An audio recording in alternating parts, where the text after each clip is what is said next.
Hello Viva, আসসালামু আলাইকুম। আজকে আপনাদের সাথে শেয়ার করব লাউরির বুরিন্দা রেসিপি। এখানে একটা বেসন গুলিয়ে নিয়েছি, রেড ফুড কালার দিয়েছি, এখন ভালো করে মিক্স করে নিচ্ছে।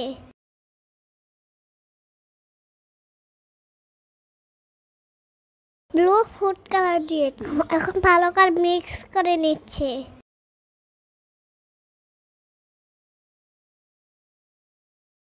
এখন চিনি শেয়ার তৈরি করবো।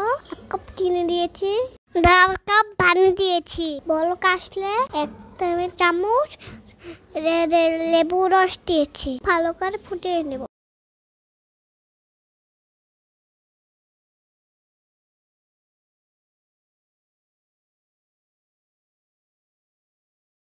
এটা তৈরি হয়ে গেছে চিনি শিরা।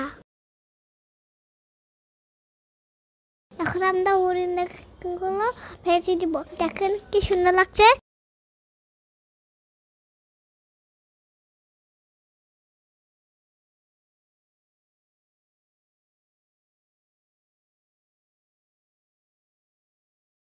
এখন নীল কালারের বুরিন্দা বেছে নেব।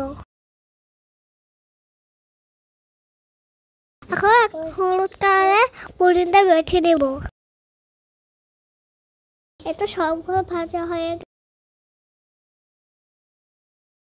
এখন চিনি শিরা দিয়ে মিক্স করে নিয়েছি। দেখুন কি সুন্দর হয়েছে। এটা অনেক মজা হয়ে, আপনারা চাইলে এখানে বাসি বানাইতে পারেন, অনেক মজা লাগে। ভালো থেকে আবার কিনে খেতে হবে না। সবাই ভালো থাকবেন, আমাদের সাথে দোয়া করবেন এবং আমার ভিডিওতে লাইক দিবেন, সাবস্ক্রাইব করবেন। আল্লাহ হাফেজ, বাই বাই।